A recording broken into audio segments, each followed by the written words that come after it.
નવા વર્ષ વિક્રમ સંવત 2082ને અનુલક્ષીને પાટણ લોકસભાના સાંસદ ભરતસિંહ ડાભીની ઉપસ્થિતિમાં તેમના કાર્યાલય ખાતે સ્નેહ મિલન કાર્યક્રમ યોજાયો હતો, જેમાં જિલ્લા ભાજપ પ્રમુખ રમેશભાઈ સિંધવ, સંસદ ભરતસિંહ ડાભી સહિત જિલ્લાના હોદ્દેદારોએ ઉપસ્થિત રહી જિલ્લાવાસીઓને નવા વર્ષની શુભકામના પાઠવી હતી. તો પાટણના સાંસદ ભરતસિંહ ડાભીએ જિલ્લાના નવા વર્ષના વિકાસના કામો આગળ વધે અને તેમ જણાવ્યું હતું અને નવા વિસ્તરણ બાદ નવી બનેલી ગુજરાતની સરકારને શુભકામના પાઠવી હતી.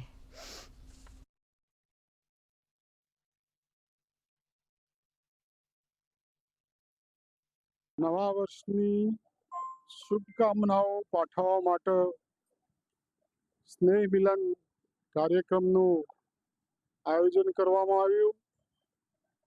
વિસ્તારમાં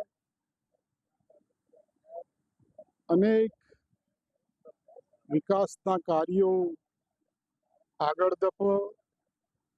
નવી સરકાર ભારતીય જનતા પાર્ટીની બની છે. નવી સરકાર પણ ખૂબ ઉત્સાહથી નવા વર્ષે કામ કરો. નવી સરકારને હું અભિનંદન આપું છું.